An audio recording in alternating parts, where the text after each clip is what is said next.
Hello friends, আসসালামু আলাইকুম। আজকে আমরা যাব 400 বছরের পুরাতন ইবাদতখানা দেখতে।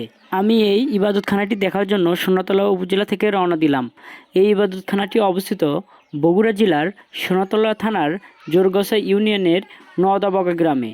আপনাকে প্রথমে সোনাতলা থেকে যদি আপনি রওনা দেন তাহলে আপনাকে আগে চরপাড়া যেতে হবে।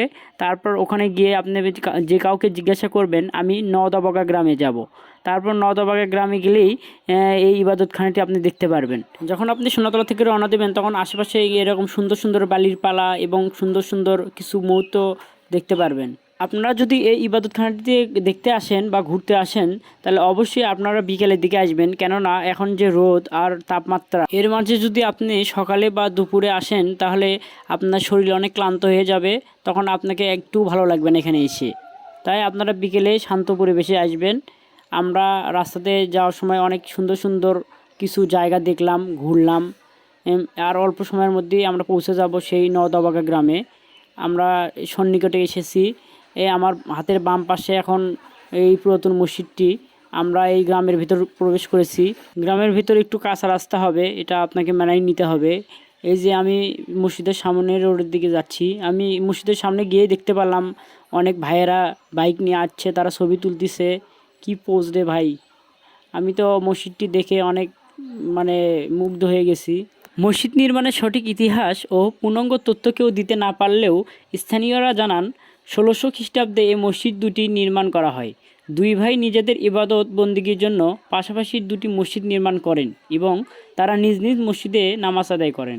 এলাকাবাসী জানান প্রায় 1200 একর জায়গা জুড়ে নওদাবগা জমিদার বাড়িতে দুই ভাই জমিদার আনোয়ার আকন্দ ও জমিদার জালাল আকন্দ তাদের নিজেদের ইবাদতের জন্য আলাদা দুটি মসজিদ প্রতিষ্ঠা করেন। পাশাপাশি দাঁড়ানো মসজিদ দুটি 400 বছরের প্রাচীন।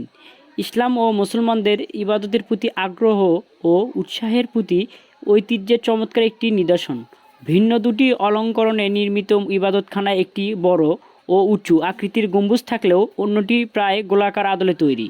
ইবাদতখানা দুটি বাইরের অংশে পোড়ামাটির ফলকে টেরাকোটা কাজ করা। ধারণা করা হয় পারিবারিক ইবাদতখানা হওয়ার কারণে ছোট ও ইবাদতখানা দুটি খুবই কম সংখ্যক মানুষই নামাজ আদায় করত। এটি এখন দর্শনীয়দের জন্য উন্মুক্ত। আমি মসজিদটির পেছনে একটি বাড়ি দেখতে পেলাম বাড়িটি অনেক দিনের পুরনো, হয়তো এখানে লোকজনের বসবাস নেই, অনেক নির্জন জায়গা। আমি পরিশেষে বাসার উদ্দেশ্যে রওনা দিলাম। আমি এবার অনেক সুন্দর রাস্তাতে যাব।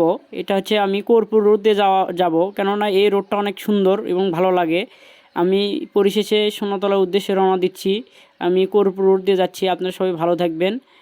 আমরা আবার আসবো নতুন কোনো ভিডিও নিয়ে। আসসালামু আলাইকুম।